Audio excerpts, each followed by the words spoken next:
Good morning, everybody. Welcome to the Mortgage Coach Friday Mastermind. This is the 105th time we have done this Friday Mastermind. So every Friday, 9 o'clock Pacific, Mortgage Coach community is here to get better, get smarter, and crush it in the marketplace. Today, we got a special call. I got my wingman, Todd Bookspan, who founded this whole mastermind, what was it, like 2 years ago? 2 years ago. Good morning. It's good to be here. It's good to see so many familiar faces logged in on Zoom and on Facebook, and love the group that you've assembled here today, Dave. This could be great. We have assembled this group, so it just gets better and better and better. So today the agenda is the seller buy down analysis. I mean, let's face it, we're in a market where there's less leads than ever. There's more rate shopping than ever. Rates have spiked. Technology disruption is coming, and there are ideas and strategies for referral-based local loan officers to absolutely crush it. So on this call, our special guest is Rene Rodriguez. What's up, Rene? What's up, brother? Good to have you, man. Appreciate you. So we got Jeremy Forcier, the man, the myth, the legend. What's up, buddy? Not much, man. Just having a grand old time. I just love your new mustache, man. You have really been coming along, man. That's a new look. I bet your realtors love that. Yeah, I mean, what I've been going for in the marketplace, just so everyone understands, is I've been going for trusted advisor look. And so this is the face of a trusted advisor, obviously. And that's why I'm doing it. Well, one thing that I think is always your differentiator, bro, and I remember it from one of our early interviews, it's like your energy and your personality, and you bring great advice, and you always make it fun, man. I laugh every time I'm on the call with you. Awesome. All right, man. And one more introduction. We got Scott Nicholson, the pioneer and father in the mortgage coach community of the seller buy down. Last time rates went, spiked, and we were looking for creative strategies to help realtors sell homes. Scott put together the seller buy down. What year was that, Scott, that you brought this into the community, man?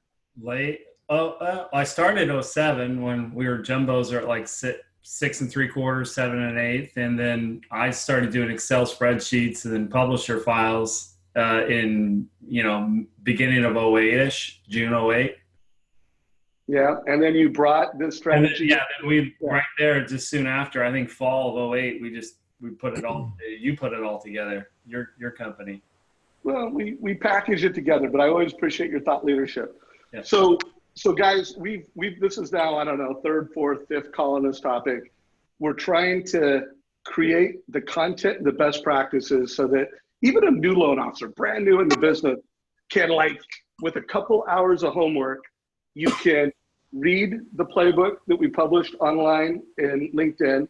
You can watch a few videos, like 2 hours of homework, which, by the way, my junior son in high school did like 5 hours of homework in crayon the other night. So it's like the homework of a high school student, one night, like half of the work of one night's homework is a high school student, and you guys could go to market with this strategy.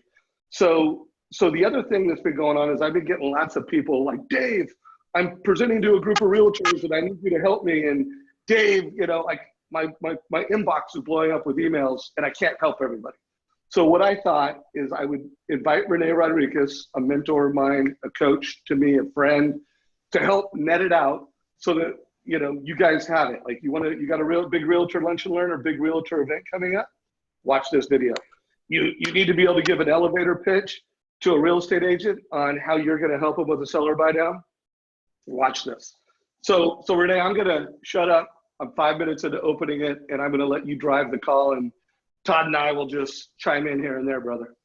Awesome, man. Well, first I got to say, I'm looking at Todd, Jeremy, and Scott, and I mean, literally, we had this conversation ahead of time where my goal, who I am, what I do in this industry isn't about trying to become like Rene. It's really about understanding the behaviors of these three gentlemen here, of what they do, how they live their life every day. And so I'm going to come from that perspective, which is to say, number one, this industry, and I've been in it a long time. You guys, all of us have been in this a long time. And when I also spend a lot of my time outside of it. I get a chance to look at contrast sort of behavior, mentality, mindset of people that are in mortgage real estate and people that are not. And what's interesting is that mortgage real estate pays more, which is phenomenal, but it's also, dare I say it, in some ways lazier. And so what I mean by that is that there's an opportunity here in a changing marketplace to become a professional. And what I mean by that is, like, I mean, I remember getting ready for college basketball, high school basketball, and I'd come in the morning and I'd shoot 500 shots before people even got to the school or got to the gym. Any professional athlete, any professional anything has coaches, has drills that they run on a daily basis. And we are in a changing market. You're offering, and you guys have come up with something that came out 10 years ago and now is resurfacing, that is relatively really simple. I mean, our first conversation was, so what'd you think, Renee? I said, well, it sounds like you're asking people to become salespeople again. And meaning that there's a difference between what I call an order taker, right? We've heard that term before, but my definition of an order taker is somebody who facilitates a transaction that would have happened anyways, meaning with or without you, people were going to buy the home. You were just lucky enough to have a license and to be there and facilitate this transaction. But if somebody else would have been there before you, they would have done it there. So basically you're a vending machine, right? And so, but now the sales professional skill set comes into play, which I define as somebody who uncovers unseen value.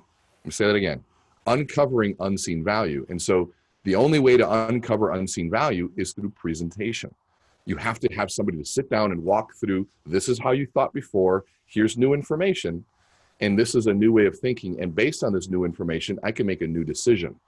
And so there's a couple things going on here where you're being asked as loan officers to present into an industry of people that have been doing this a long time, usually, right? Real estate agents think they know how things function and how they are. I know that there's sort of that whole dynamic at play.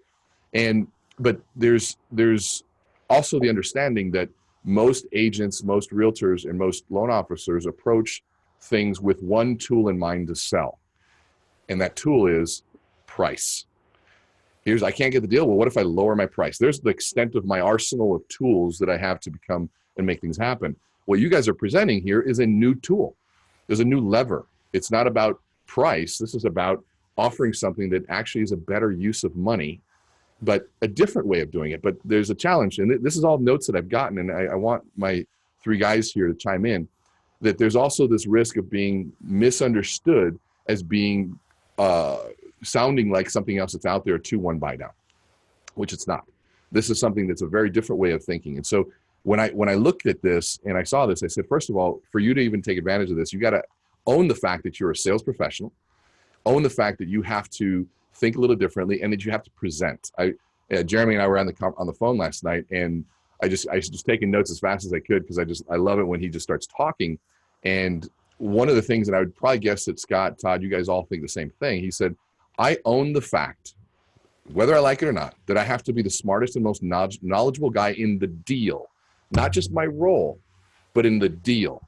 It doesn't matter if it's my job, if it's my commission or not. I have to provide a new way for people to think. And when people are stuck in one path, they go down the other. And I was looking at Dan Keller's presentation, Jenny's presentation online. All of them look at themselves as solution providers. And so this is not even about how to do the seller buy down, because your playbook, Dave, outlines it in detail. I mean, you couldn't have asked for more. You know, what's on the test? Well, you gave all the answers on the test in that playbook. And so going back to that, but for me to even engage in that playbook, because we all know the biggest challenge we have is how do people take good information and actually go do it. So there's that block of how to know how to do something and then actually do that. But it first begins with, what's the mentality behind it? What's my mentality? Do I even see myself as that? But if I go into this and saying, wow, I got to read for an hour, or I've got to spend 4 hours doing homework. If you go in with that mentality, this isn't for you. I mean, this is not for you. And there's a million people that can come in and take your position in the marketplace, which is great. But if you think, man, all I got to do is 4 hours, man, how can I get started? And the sooner that I get started on this, the better, because you're going to be competing against really strong people in this place. So I want to stop with that piece. I kind of want to open up to Scott, Jeremy, and Todd, and even just our conversation, Jeremy, last night. Maybe we can go with that. What's your thoughts on this, and how would you expand on that? So wait a second, Renee. Wait a second here. So you're saying we have to work? Yes. What the hell? He said homework. We He have said homework, Jeremy, not just work. He wants you to do work at home at night. What the heck? I thought we all got in this industry so we didn't have to do anything. That's unbelievable. We have to work. I mean, I know that sounds ridiculous, you guys, and that's why I say it like that, because it is ridiculous, just like this mustache is ridiculous. Yes, we have to work. We have to own our craft. We have to become better. And when Renee and I were chatting last night, I mean, I said what he said, as well as I said this. You guys are all lazy bums, okay? And when I say all of you, I mean all of us, okay? Include realtors, mortgage professionals, escrow people. We're all lazy bums because it has been so easy the last 5 years. I mean, it's been incredibly, incredibly easy.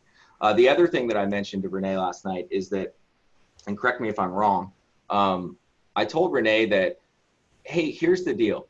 Not only do I have to be the most knowledgeable person in the transaction, right? I have to think differently, but I have to be better at the realtor's job than the realtor is at their job. And when I have this conversation with a lot of loan officers that work with me or that I coach or that I mentor off of Mortgage Coach or whatever, people contact me all the time. Usually their response is, man, that sucks. So you're telling me I got to do my job and their job. Yeah, that's exactly what I'm saying, because that's where all the value is. If you can't create true value, right? And I like to think of value as making it easier for someone else and helping someone else get what they want. That's it. Making it easier for someone else and helping someone get what they want. That's it. If we can solve those two issues, we're going to absolutely crush it. Okay, so seller buy down has a lot of different facets. And I mean, I could belabor it and go through like why it works and it lowers the borrower's monthly payment. But the bottom line is that it does something that's very, very, very special as to why it works. And this is where Renee is an absolute pro on this, is that it takes the fear out of the sale. It takes the fear out of the purchase, right? It takes the fear out of the buyer who thinks that they can't afford it, because we can show them that they can. So if we can eliminate more fear, the more fear that we can eliminate, the easier our job is going to be, because that is the unspoken objection that 90% of people have right now that I talk to. They don't say they're afraid. What do they say? Man, that payment looks high. Hey, how do I get a lower payment? Man, prices are high. Hey, we want to think that we're going to see just what's going to happen. You know, we might just take a break for a little bit and see if we can get a deal. That's what fear sounds like from the sophisticated person, right? Hey, we're just going to wait a second and see how things work out. We're going to take a little break. It's just all fear. It's all fear-based. And we absolutely cannot be more afraid. Everyone who's watching this, please write this down. You cannot be more afraid than your client or your business partners. You cannot be more afraid than your clients and your business partners. Because if you are more afraid, you are going to transfer fear. Like the new Mike Myers movie. I can't even go see it. It looks so damn scary. It's going to be just like that. You're going to transfer fear.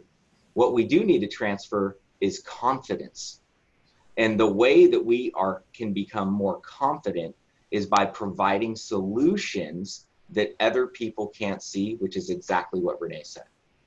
You know, it's interesting. Just to piggyback on that, you'd said we got to work and all that. I have a client that works at Oracle, and this girl sells close to $3 million a year in technology. The sales cycle is 9 to 12 months, and the salary was $90,000 with potential of doubling that. $3 million of actual revenue, not volume, of revenue. And so, yeah, the opportunity is huge for you guys. Scott, what are your thoughts? No, I mean, I made some comments earlier and I said, you know, I struggle in low rate environments because of it's mundane, it's task driven. It's like, great, here's my rate, here's the payment, off you go, shop. And then I thrive when the market flips into this because, like Jeremy's saying, now we roll up our sleeves and we got to work, we got to think. And that's where the big separation happens between everyone. So I love these markets because it's creative and we're willing to put in the work. I mean, Jeremy's right. I work side by side by him and I've never seen anyone work harder than he does. You know, so that's some of the success on these big LOs is they just work harder than everybody else. But then what's really cool is, and I've said this too, is it's not that hard to figure out the seller buy down and then be creative with it, right? And then go ahead and start and apply that work effort. I mean, there's your recipe for success. I love it. So guys, I want to bring someone in. Dylan Kramer's a great mortgage coach, community leader. And, you know, one of the things that's great about this community is we've just got so many amazing people that are, you know, learning from the community. They're reading the playbook, they're following the group, and then they're bringing it back. And Dylan recently did a Facebook, I don't know, was that a live video or was that just a video that you pushed into Facebook, into the group? Be sure to unmute yourself, by the way, Dylan. I've unmuted you. There we go. Okay, good. Yeah.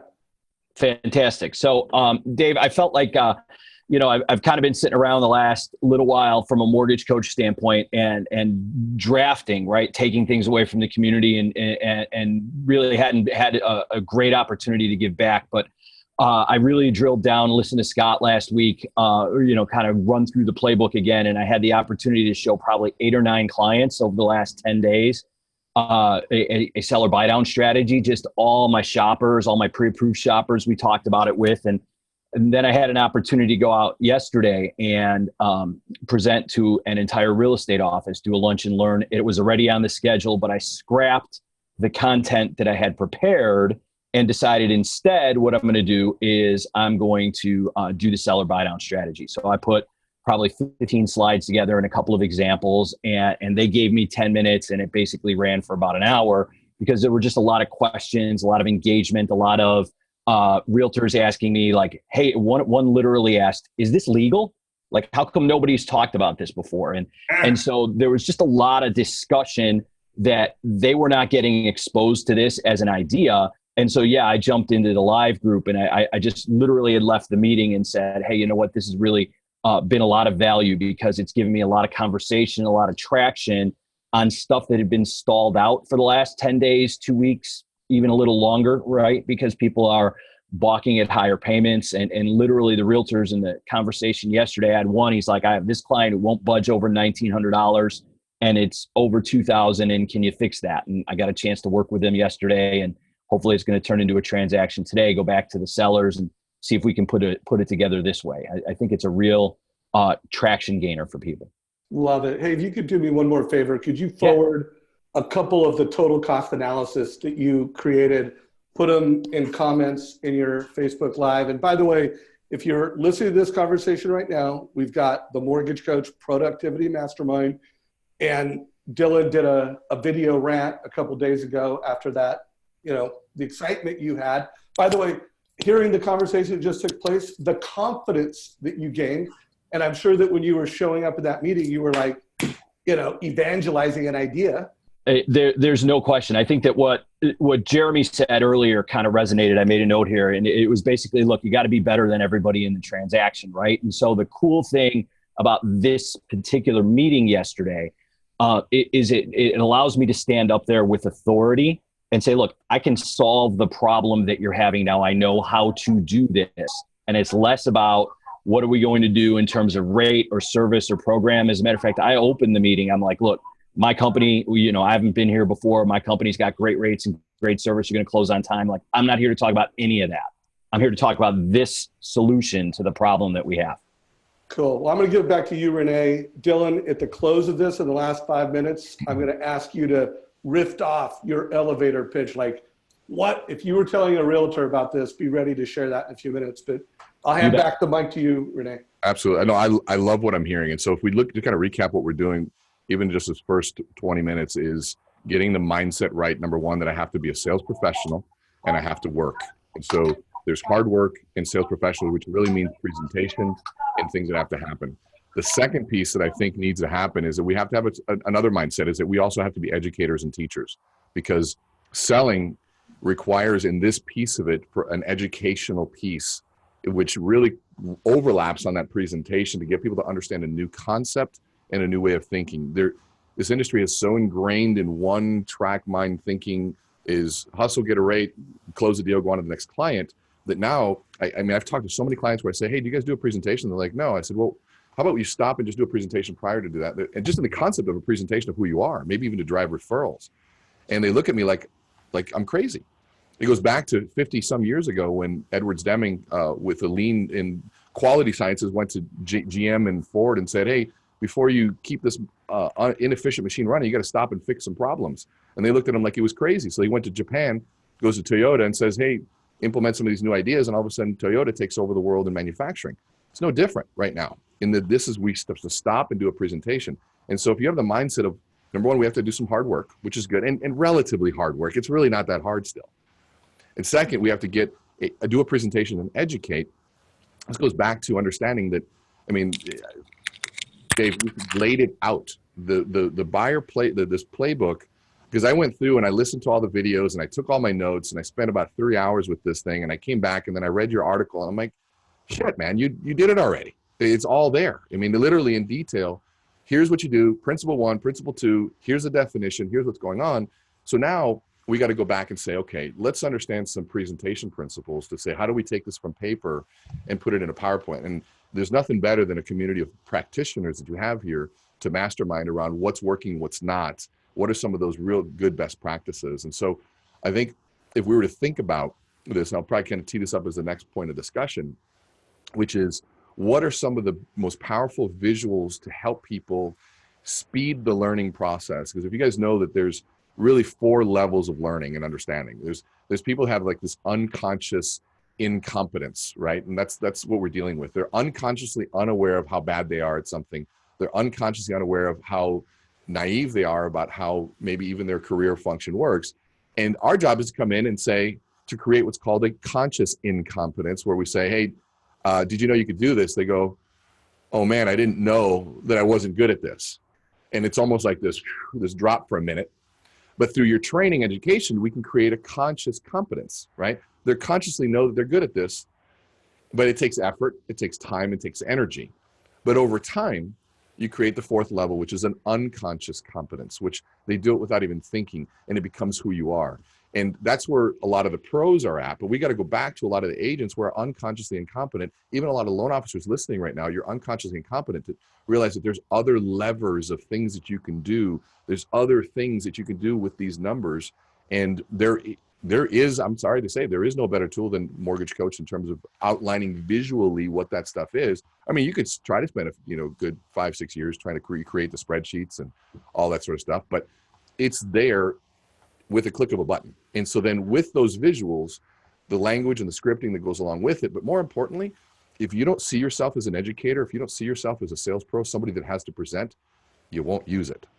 It doesn't matter. I could force you to use it. I could tell you it's the best, but it doesn't matter. You have to first see yourself as somebody that says, you know what, is there. I get that mentality because my first job was selling cookware door to door. I mean, this was $2,500 a set, where the marketplace said, like right now, I've asked tens of thousands of people, how many people want to buy a $2,500 set of cookware? Not a single hand ever went up, which tells me my market data says I'm not going to sell very much. But I also knew it didn't matter what they said, because I hadn't been in front of them to uncover value that wasn't seen. And within about 45 minutes to an hour, they start going, wow, I never thought about it that way. And then about another half an hour into that, they said, wow, I don't know how I could live without this. And then by the second hour full, they go, this is going to cost me too much money not to do this. That's the power of presentation.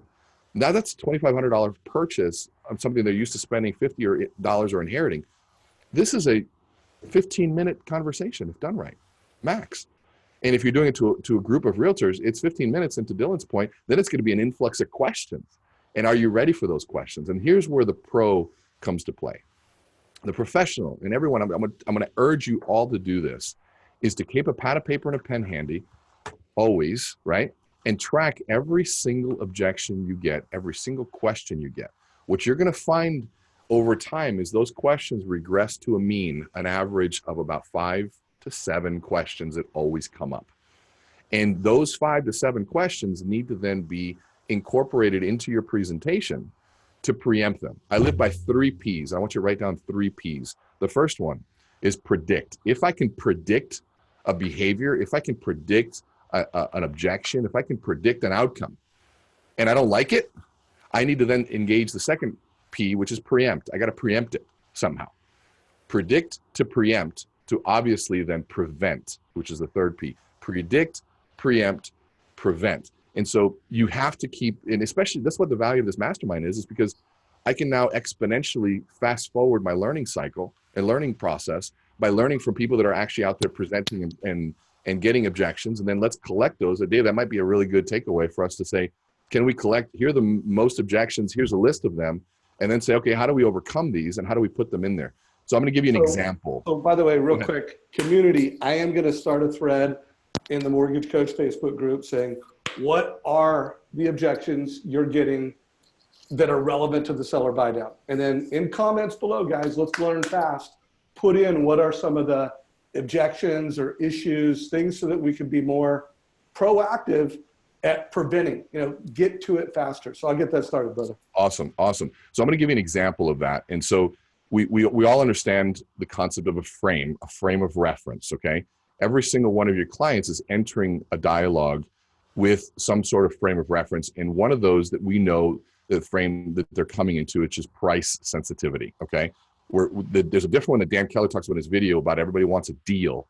That's different, similar, but it's still a little bit different. I want to talk about price and the concept of quality versus price in terms of who's that just sort of eliminated. And what I call this, it's not a game changer, it's called a frame changer. Okay, you have to learn these ways to be able to step out 10 feet ahead, 10 minutes ahead of the conversation, even an hour ahead of the conversation to a predictable response and throw the story in ahead of time so that when that time comes up, it's irrelevant, it doesn't even come up. And so this is a frame changer. And so I'm going to choose Scott for a minute. I'm just going to have this conversation with you so we can, I'm going to actually do this as I would with somebody else, and it's going to be as nonchalant as this. And what's great about it is that it seems like it has nothing to do with anything. Scott, have you ever heard of Alan Shepard? Have not. So Alan Shepard, that's the response I get. Some people do know, some people don't, but Alan Shepard was actually the first American to enter space. Yeah. And so it's kind of a cool thing. And this was 1961. It's like it was May 15th, 1961. He's sitting atop the Redstone rocket on the Freedom 7 mission. He's about to be launched off into space. The world is watching him. And a reporter got to ask him, what's the one thing going through your mind? I mean, you're literally about to be launched off into space. You're at the tip of the rocket. What's going through your mind? And his response will go down in history. And when he said, the fact that every part of this rocket, this ship, was built by the lowest bidder. And now, think about that for just a minute. This is what this illustrates for me. What this illustrates is there's 2 mindsets going into a purchase or a relationship. There's the moment of purchase where we're all in. We're buying the car, we're looking at interest rate and price. Buying a house, we're looking at interest rate and monthly payment. We're negotiating, we're buying a stereo, which one has features and benefits and all that sort of stuff. Which one, God, can I save $100 going this way? We're in this very small mindset of the moment of purchase. But fast forward to the future, there's going to be a different mindset, which is called the moment of performance. And in that moment of performance, or that time of performance, we don't care about price. We don't care about interest rate. I guarantee you, Alan Shepard didn't care about which one had the lowest bidder. He cared about, is this thing going to blow up on me?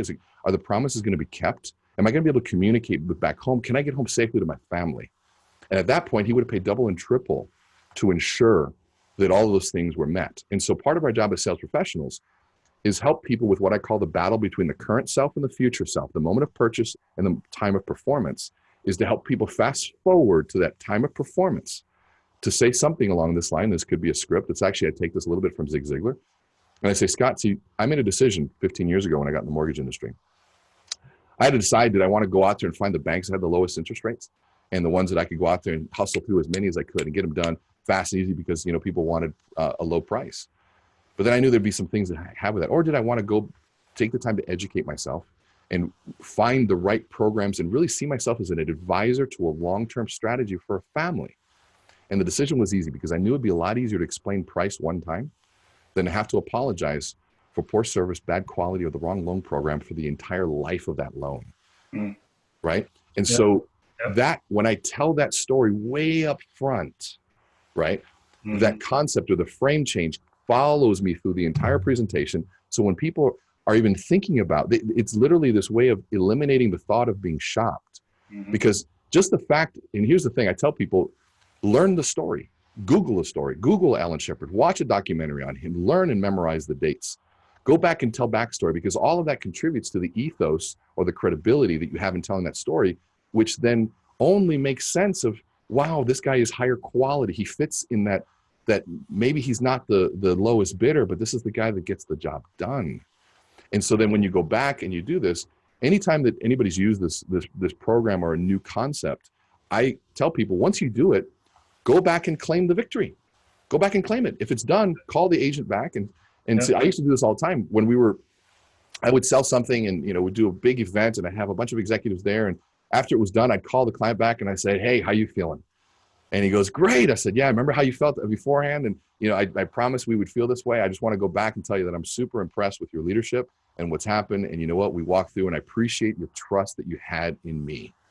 And you claim that victory afterwards. And you go back to the agent, say the same thing. Say, hey, how you feeling? They say, good. I'm glad we got that deal done. I said, I know sometimes it's scary looking at new concepts, but hey, I promise you, this concept is probably going to be a new one in 5 or 6 months. And I'm going to be ahead of the game. I'm going to be coming back to you, make sure that we have that. And if it comes in 3 months, I'll be back.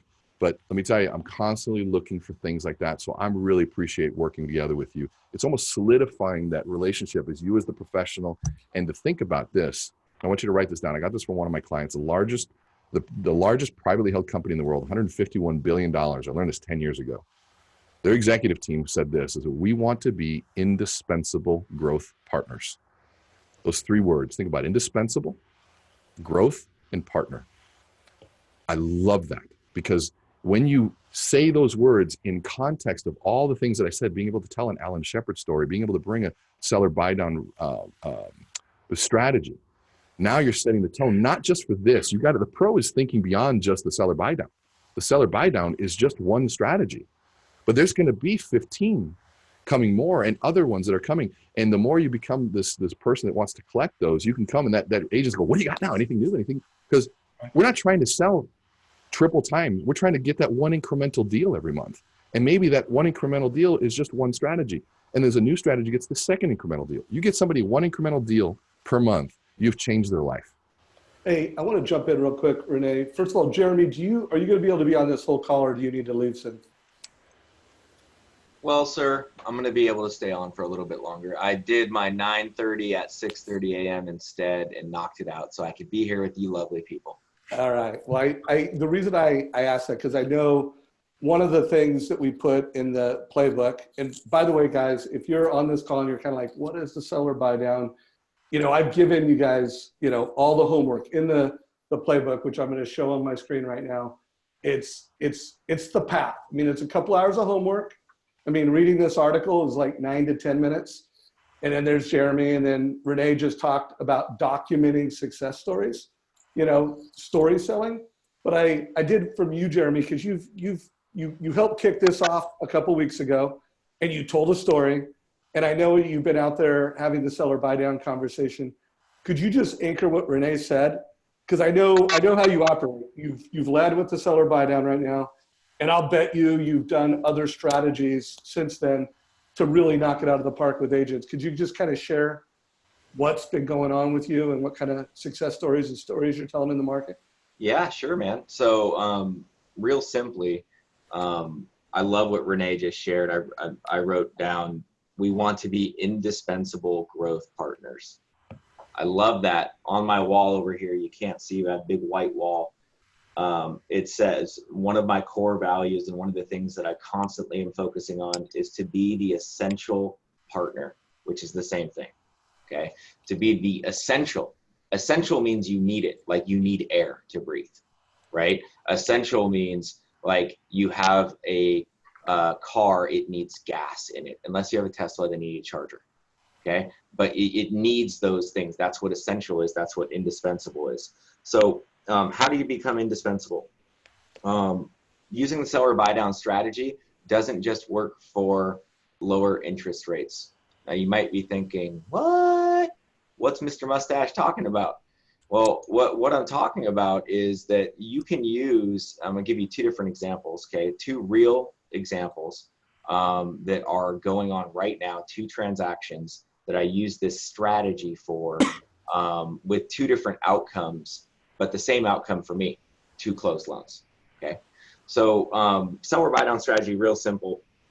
When I'm looking at people that want to offer under the purchase price, because the dynamic that we have in the market, at least where I live right now, and this is different where everyone else is, but where I live is that we have prices that have gone up like between 30 and 50% over the last 5 years. Okay. And you have people that are buyer fatigued. Their buyers are fatigued. They're tired of prices going up. They feel that they can't afford things. And they want to wait for prices to come down, or they want to make obnoxious offers under whatever the current list price is. Now, on the flip side of that, you have sellers who every 3 months see their neighbor's house sell for more money. Okay. So every 3 months you have sellers that see, hey, my neighbor just sold for 510 6 months ago, and then Johnny next door just sold for 521. Hey, I could probably get 550, right? And they have like a mindset of that it's going up every single month, and they're not realizing that things changed 6 months ago. It just takes 6 months for people to realize it, okay, in the marketplace. So we have to bridge this gap of unrealistic sellers, okay, who maybe have overpriced homes, which, by the way, write this down, there is a difference between an overpriced home and the market going down, okay? I think that's really important, because this strategy is a little bit like politics. You need to acknowledge that there is a seller, right, and that there is a buyer, and they don't agree, and how do we get them to agree, or how do we get them to come to terms together? So I have a client right now, last name's Edmond Sion, so that way you don't know who he is, but he has been with me for 3 months. When I originally pre-approved him, right, I told him that, hey, you're looking at around 650,000. Oh, those payments are too high. I want to be at 600,000. Okay. So of course, Dave, what do you think the price is that he found the house that he wants to make an offer on? More than what he wants. 650,000. Of course it is, right? He finds the house. It's 650. It's the right house. I want to buy it. What do you think he offered, Dave? Not what it's going to sell for. 600,000, right? So he offered $600,000 on this house. Now, the seller, right, did not want to sell this house for $600,000. So they got a counter offer, okay, at $630,000. Okay. So he's still getting $20,000 less. Buyer says, no way. My max that I want to pay is $600,000. So they make a counter offer back, right? At 615, and it came back to me, and the realtor was like, listen, I think this deal is going to blow up. Okay. The buyer agent, the gap's too far. They're not going to want to do that. So I said, well, hey, this is going to sound weird, but I want you to go back. Okay. And I want you to counter at 630,000. Okay. I want you to counter back at what they originally said they would lower it to.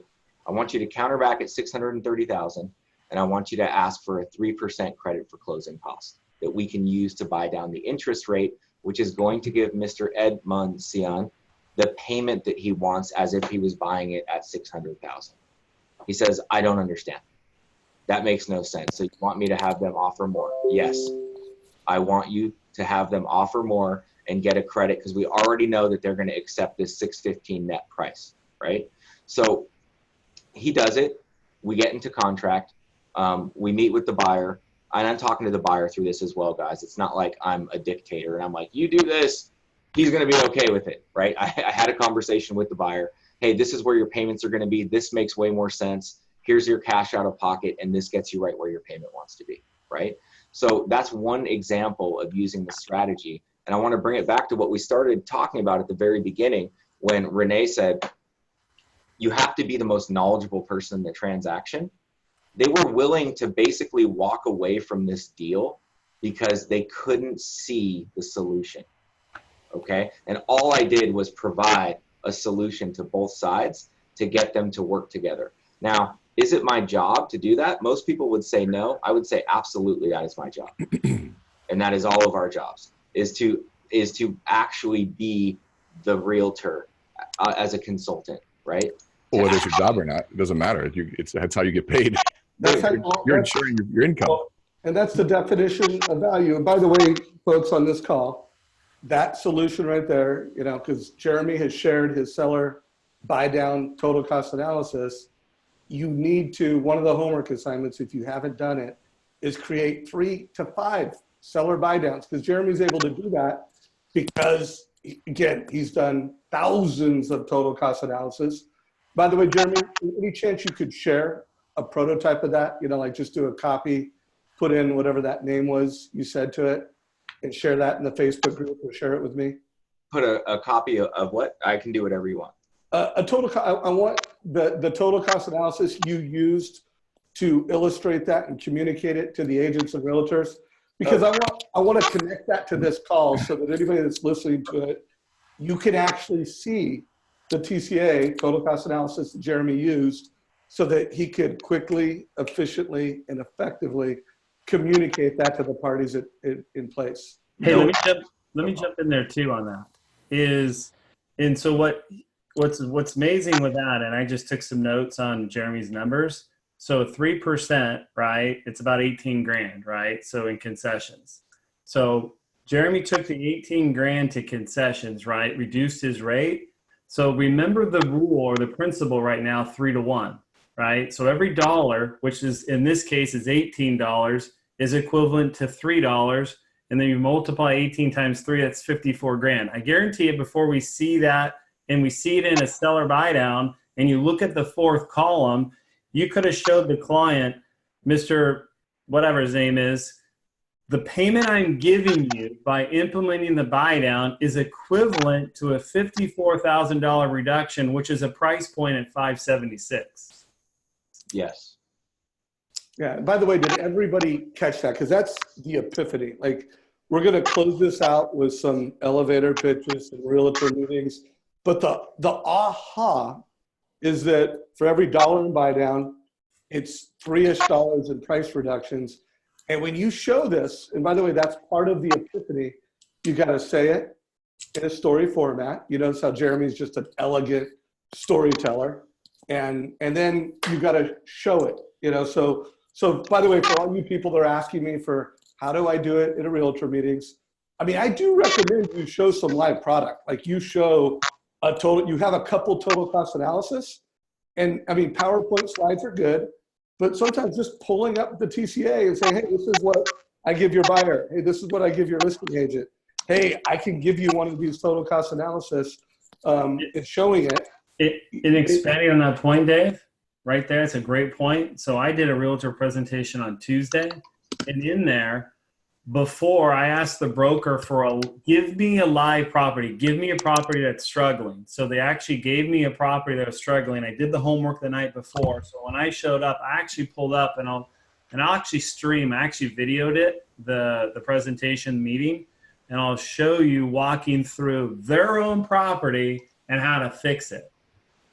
And that was powerful because they could relate to it. That's whatever, I forgot the name of the street. And so we showed a couple different angles. So again, to review, the 3 to 1 is the epiphany. So if you understand the 3 to 1 ratio, then, and like Jeremy's saying, you can apply it in different directions. If it's an issue on bridging a seller to a buyer, gap closure, which Jeremy just did. If it's about affordability for less, maximizing out the net from the seller.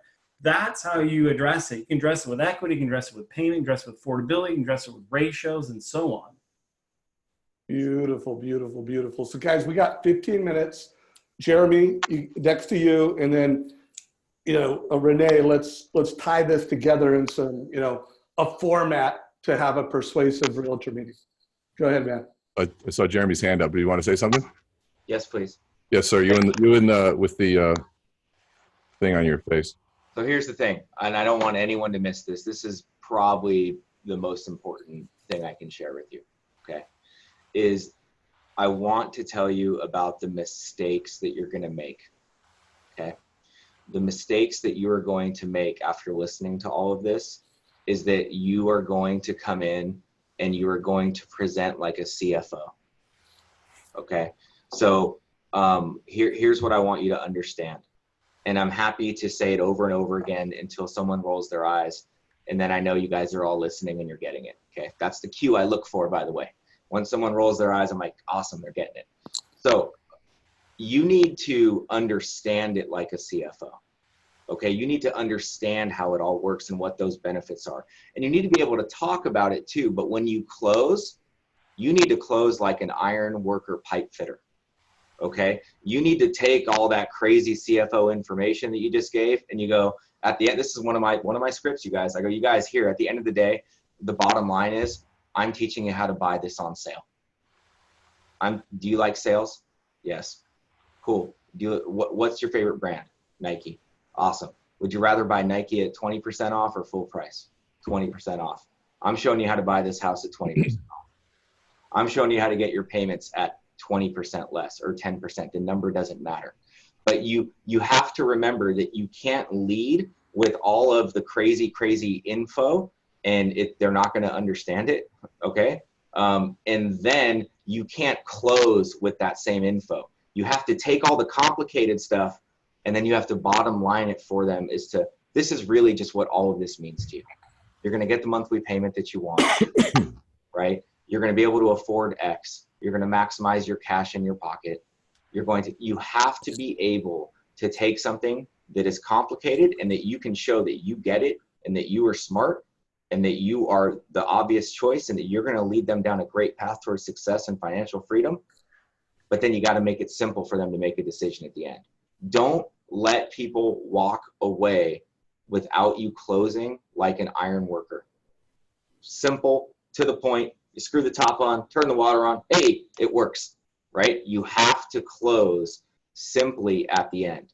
So just please don't make that mistake. It's the biggest mistake that I see out in the marketplace is people take these strategies, which are simple, but there's complexities to it that you explain, but they don't close at the end and make it simple for the person to make a decision. Awesome.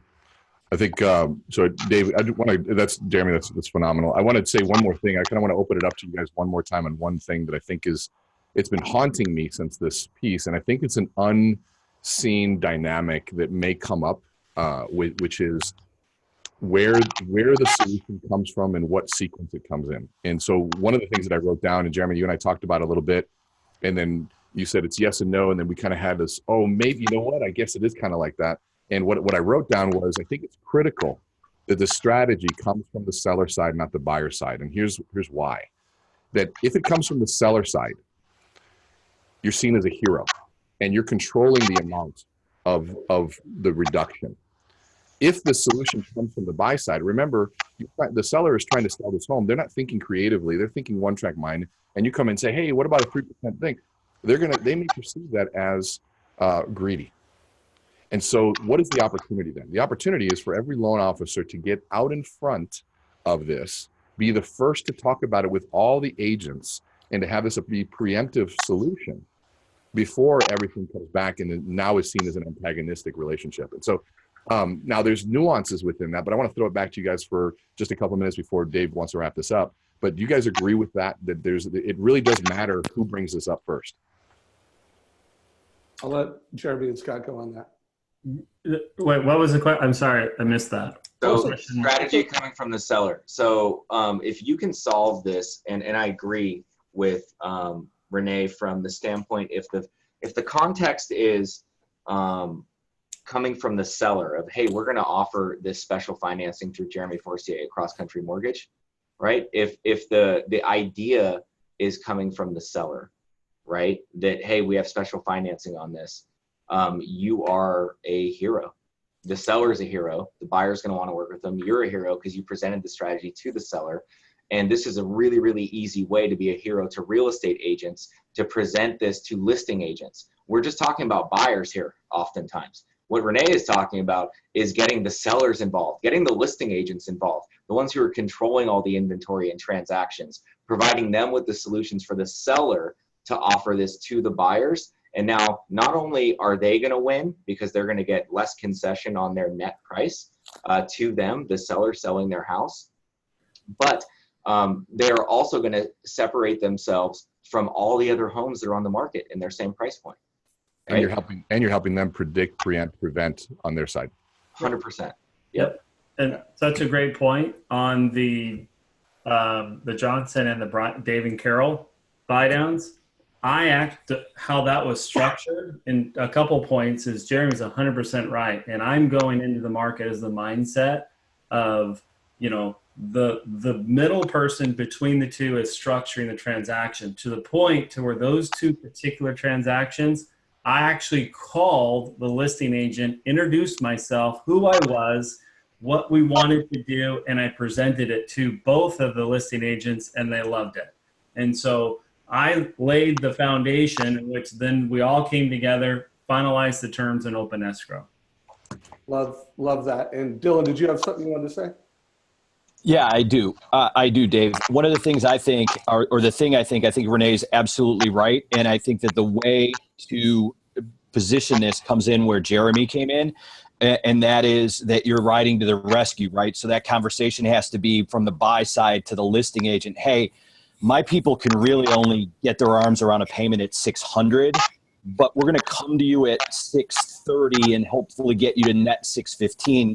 We're trying to get in front of this and present it in a way that's like, hey, we didn't really want to insult you at 600, but we want to come at you with this solution. It's a little different. It's a little outside of the box. Your seller's going to net more than they would otherwise, even though they're not going to net the full price they're asking.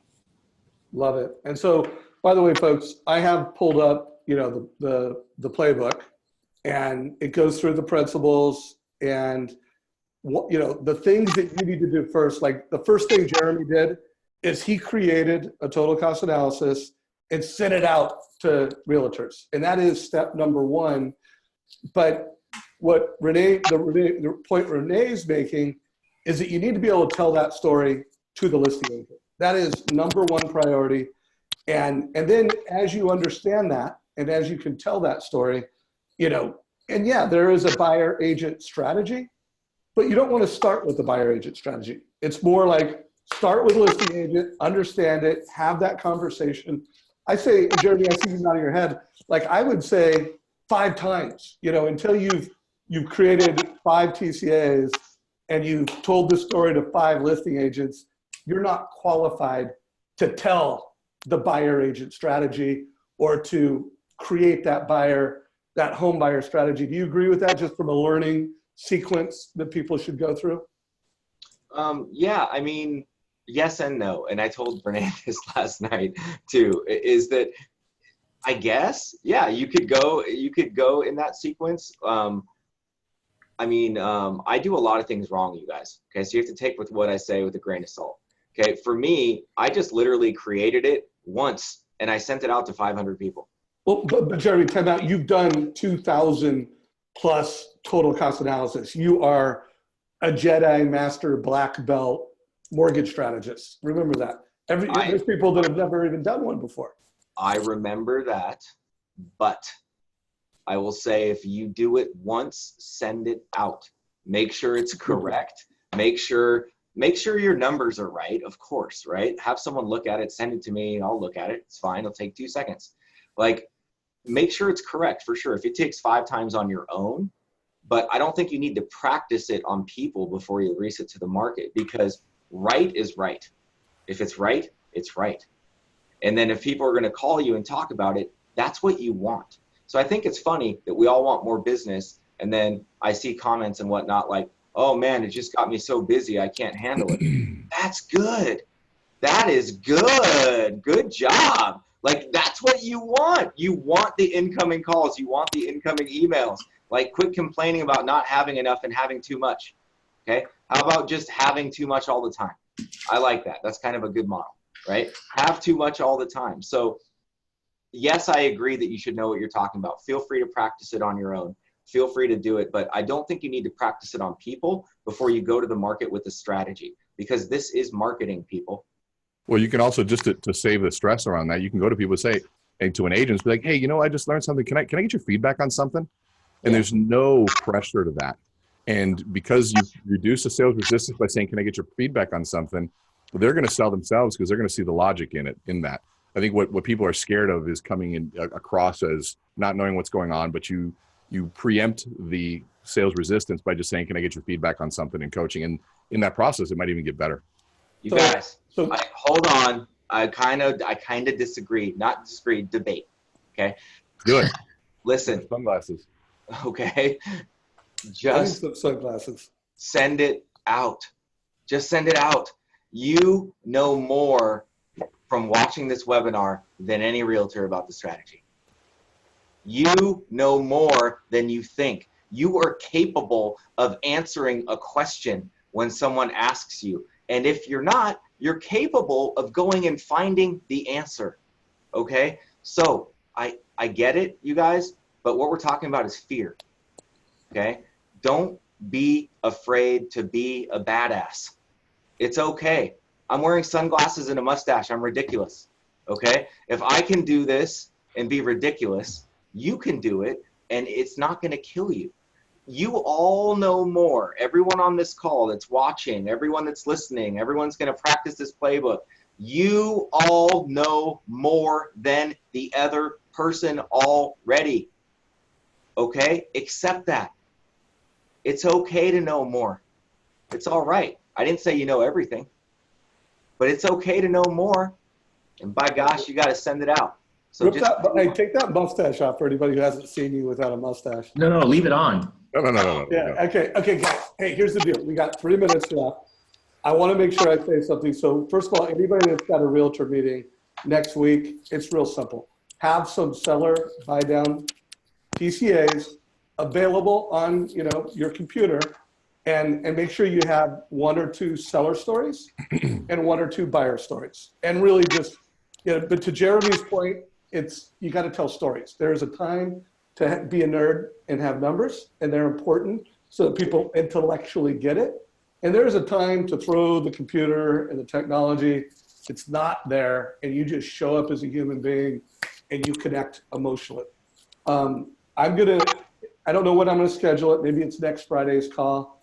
If you think you've got a good elevator pitch on how to tell the seller buy down, next Friday, 9 o'clock, I'm going to just list up the best elevator pitches.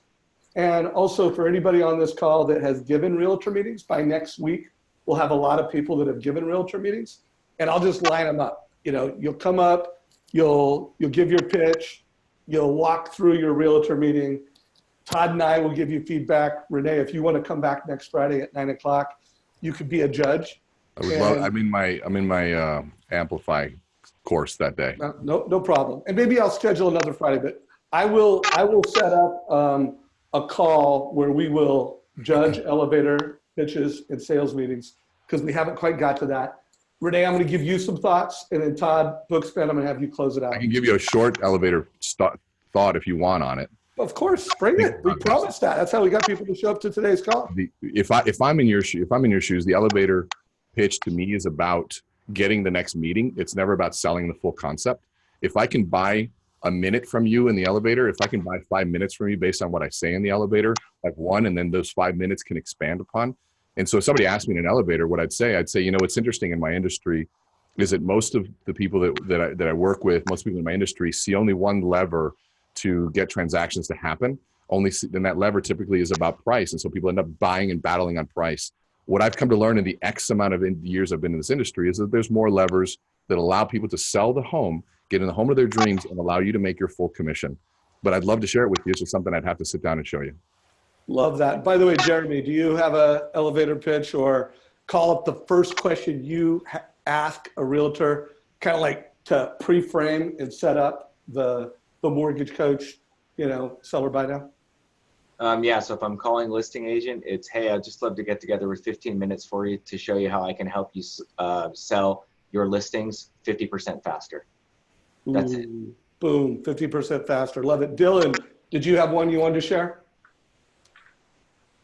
So the thing that I have been saying is, hey, we've had 2 things happen over the course of the last couple of years, and they've happened gradually. Prices have gone up and interest rates have gone up. And too many people are responding to the fact that both of these have gone up by trying to drop the price when you should really be talking about dropping the interest rate. I'll have a more deep conversation with you about how we can do that effectively. Beautiful. Boom, love that. Scott, you got 1 minute. What do you got? So I actually go back to the 3-to-1. And basically it goes like this. Dave, do you realize that for every dollar you give me as the lender to reduce rate is equivalent to a $3 price reduction or a $3 lowball offer? So with that said, I can help you save $2 net back to your seller sheet. And then let me show you how. Love it. By the way, Wow. boom, gentlemen. So Todd Bookspan, close out today's call, brother. Dude, that was like ridiculous, you guys. You guys just came and crushed it, and I feel like we could have gone for another 2 hours. And so, my goal is to put a bow on it. It's been great to watch you guys go. I think that there's a gap to bridge between, the preparation piece, right? Jeremy started this call and said that we're all lazy. We haven't been doing homework like Renee and Dave talked about. So your homework is to get out there and actually watch this. That is really critical. And then the second part is that you guys have got to make sure that you're watching Dave's playbook.